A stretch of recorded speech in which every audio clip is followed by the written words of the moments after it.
After the purine nucleotide synthesis, we come to the purine nucleotide degradation. This purine nucleotide degradation is occurring in the small intestine and all those things. One diagram that will be sufficient for you. Let's go to that. So if you are to remember this diagram, your life will be sorted out. So what happens is that you take the DNA RNA through your mouth and your mouth gets to denature them. You are denatured by the low acidity that can be in the stomach, that can be in the mouth. What happens? The denatured nucleic acids, they are converted down into something. They're going down, so they are converted into down. But what we're going to do is that we're going to flip this W to an M. So what we're going to do is, this is the denatured ones, this is the oligonucleotide, this is mononucleotide, and this is nucleosides. Simple as that. So we have denatured get converted into oligo get converted into mononucleotides, mono get converted into nucleosides. And enzymes that will be used, there will be NPN. N is nucleases. Second one, phosphodiesterases, P. And another N is nucleosidases. And now this nucleosides, they get converted by the nucleosidases into the pyrimidine bases and the ribose 1-phosphate. So we remember the thing down, and this by going down, it's always we flip this W to an M, so we get the denatured, the oligonucleotide, the mononucleotides, the nucleosides. Enzymes, nucleases, phosphodiesterases, both coming from pancreas. Next enzyme, nucleotidases. Next enzyme, nucleosidases. From nucleases to tidases to sidases. Why is that so? Because nuclease is the main something. Nucleotide is when you have phosphate group attached to it, and nucleotidases will remove that phosphate group, so we will be left with nucleosides. And nucleosides, now nucleosidases enzyme will act on them, and they will split the sugar and the base. If you have done the previous videos and the preview, you know that nucleoside is something having a sugar and a base, and when we use its breaking enzyme, we get the base and the sugar separated, which goes separate into the circulation, and the purine bases, they get into uric acid, they form the urine. Always remember, purine bases will not go into the circulation, rather they will form uric acid and they will go into the urine. Now how the uric acid formation takes place, let's discuss that. So this figure over here is your life savior. So AMP, IMP and GMP, they get converted into uric acid. This is the uric acid. So we have to do simplest, we have to convert them all into this. So AMP, let's discuss AMP pathway first.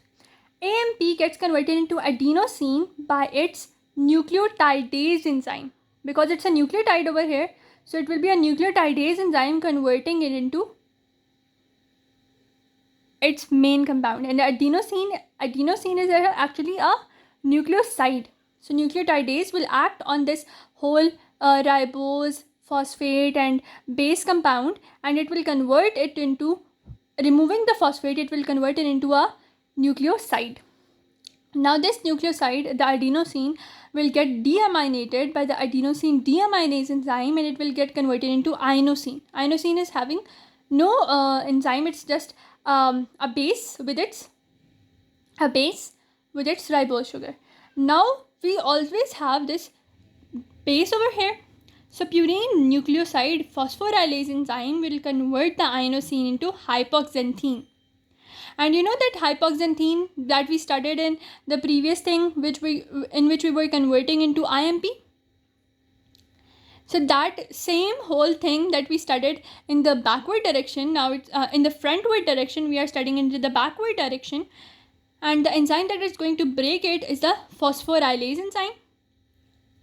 Now the phosphorylase enzyme will add phosphate, remove ribose 1-phosphate, and hypoxanthine will be produced. This hypoxanthine will go into xanthine, and xanthine will go into the uric acid. How will it go? There will be xanthine oxidase over here and xanthine oxidase over here. Both the oxidases will act on this, and converted into the uric acid. Similarly, IMP. Now, how this IMP is produced from adenosine monophosphate is by its deaminase. This deaminase, AMP deaminase, removes the ammonia group and it converts into inosine monophosphate. Now we have to convert this inosine monophosphate into inosine, and what will be the enzyme?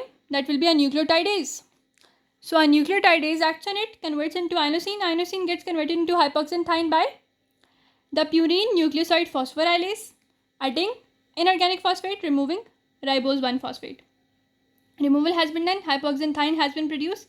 This will get converted into the xanthine. Xanthine will get converted into uric acid. Both is regulated by xanthine oxidase enzyme. And whenever you know it's an oxidase enzyme, oxygen, water will be added. H2O2, which is a toxic compound, will be removed. Similar is that in this case. Now, guanosine monophosphate. It will go through the same reaction. Firstly, a nucleotidase will act on it because we do not have to remove ammonia from it. So nucleotidase will act on it and convert it into a guanosine, which is actually a which compound? It is a sugar with a base, which is also known as a nucleoside. This nucleoside gets acted by the purine nucleoside phosphorylase. Why is it a purine? Because the base is a purine. Why is it nucleoside? Because the compound is a nucleoside. Why is it a phosphorylase? Because we get addition of a inorganic phosphate. Ribose 1-phosphate is similarly removed. Guanine is produced. This guanine gets converted into the xanthine.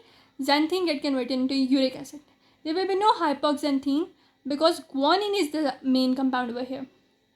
This guanine by the guanase into xanthine, xanthine by the xanthine oxidase, adding O2 plus water, removing H2O2 gets converted into uric acid. So always remember AMP into the monophosphate or into the inosine requires deamination. Then the same thing is there, nucleotidase, nucleoside, phosphorylase, xanthine oxidase. Always it's a nucleotidase, nucleosidase, xanthine oxidase. Now we have the purine nucleoside phosphorylase deficiency. If we have the deficiency of this enzyme, what will happen is there will be recurrent infections and there will be neurodevelopmental delay.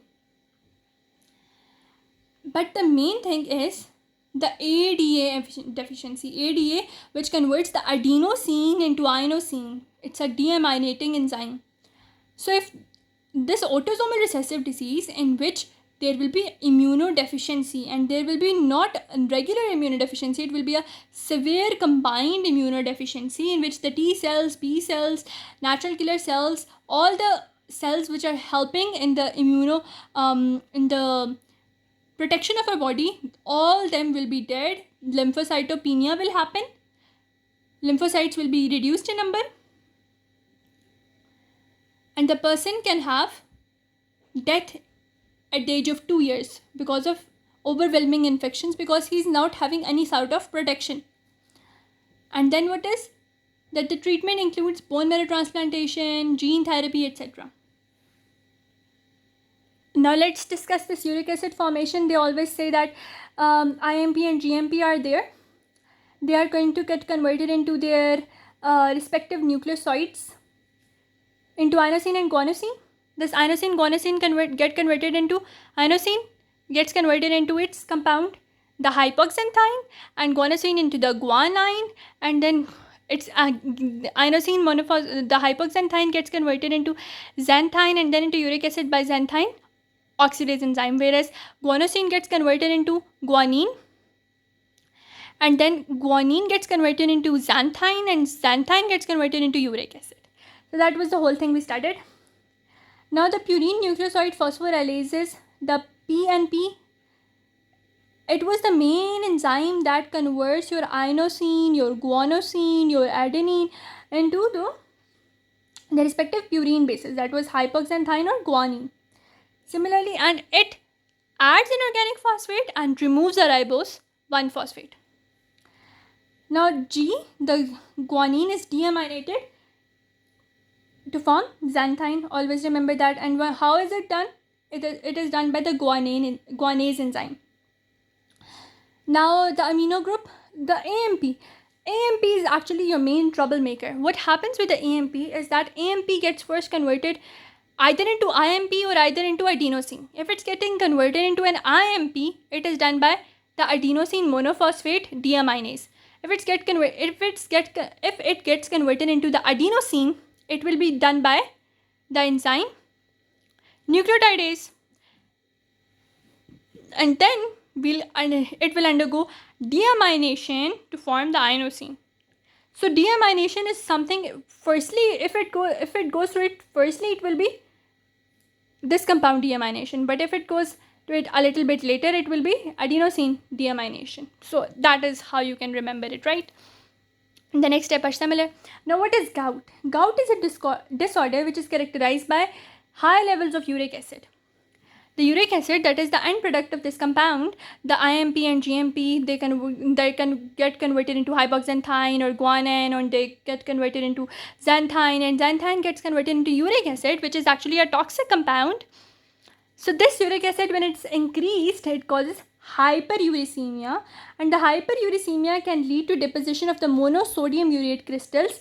Either they get converted into your joints, so arthritis, or they get converted into, or they get transmitted into your soft tissues, that is the tophaceous gout. Formation of the uric acid stone in the kidneys, urolithiasis. So it is similar to the one we studied before, that was the Lesch-Nyhan syndrome, and that we were getting the uric acid deposited into our joints, into our kidney, into our soft tissues. The soft tissues one is different, which is tophaceous gout. Now, hyperuricemia is asymptomatic, but it is combined with comorbid conditions such as hypertension. Why is there hypertension? Because you are excreting your salt in the urine, and salt and water retention takes place, and this retention leads to hypertension. Now, what happens is that the gout can be due to uric acid undersecretion or overproduction. There can be two substances. Mainly, in over 90% of the cases with hyperuricemia, it's the undersecretion of the uric acid which causes your gout. What happens is, undersecretion can be primary, not identified, or secondary to known disease process. What happens is that lactic acidosis, lactate increases renal urate absorption, thus decreasing its excretion, leading to environmental factors such as exposure to lead. What happens is that undersecretion of the uric acid leads to your body retaining this amount of salt, and this, when salt is retained, water is also retained along with it, and it will cause your hypertension. How the hypertension is produced? It is by uric acid undersecretion. Now, if there is overproduction, which is a less common cause, it's idiopathic, but the undersecretion can be due to lead exposure, which is also known as the satururine gout. Now, the overproduction is idiopathic. It's having no known cause, but it can be due to mutation in the gene for X-linked PRP synthetase, which is also similar to the Lesch-Nyhan syndrome, in which we have the overproduction, in which we can have urolithiasis, gouty arthritis, gouty, that was tophaceous gout, or we can have also another thing which is known as monosodium urate crystals getting into your kidneys, that is urolithiasis, right? Now we have secondary hyperuricemia. It's typically a consequence of increased availability of purines. How is the increased availability? Increased availability occurs in overproduction. In overproduction of the purines in patients with like myoproliferative disorders that are going chemotherapy, or hyperuricemia can be result of untreated metabolic diseases like von Gerke's disease. They always ask about in your SAQs that what is a myoproliferative disease leading to the gout, and that myoproliferative disease is the von Gerke's disease that is leading to high availability of purines, overproduction of the purines, which leads to your gout. And always remember, a diet which is rich in meat and the seafood always leads to increased risk of gout, because seafood has high amount of purines, and these high amount of purines, they lead to your high amount of gout being produced, because uric acid will be produced more. Treatment, always we know that gout is causing your inflammation, right? So anti-inflammatory drugs like colchicine or will be used. Now I have this whole thing written over here, but major thing that I have is I have made it in notes. So notes are these. So what happens over here is that anti-inflammatory drugs like colchicine are used, steroidal drugs like prednisone are used, non-steroidal like indomethacin, undersecretors, for example, if you have undersecretion, your urine is more, but the amount of your uric acid being excreted into your urine is less, right? So we use the prednisone and sulfine pyrazone. Whereas for oversecretion, you use allopurinol or oxypurinol. And non-purine inhibitors are febuxostat. You can do this, that you can take a screenshot of this whole thing instead of reading this whole paragraph over here. The same thing is written over here. And always remember that uric acid levels in blood are normally close to the saturation point, which is nearly 6.5 milligram per dl, and we need to get them below their saturation point. The long-term therapy always includes to keep the uric acid below its saturation point to prevent its clusters being formed in your body. Now, analysis of the fluids in your joints, like that, you can analyze your knee joint like this with the help of a syringe being put there and aspirating the synovial fluid. This is known as arthrocentesis. And if it gets deposited, if uric acid gets deposited in your soft tissues, this is autophagious gout. And sometimes they can even ask you about this type of crystals which are being formed. These are like needle shaped crystals, which are sodium monosodium urate crystals, which are birefringent. Now we have the adenosine deaminase deficiency. I always told you what happens with this. The severe combined immunodeficiency. T, B cells, natural killer cells, they are not produced. And it's an anti-neoplastic agent as well. And if it's not treated, the person can die within like 2 years. So that is all that we need to know. And it can always be treated with bone marrow transplantation, BMT, enzyme replacement therapy, EMT, and gene therapy. Simple as that. But if untreated, it can lead to your dying within 2 years.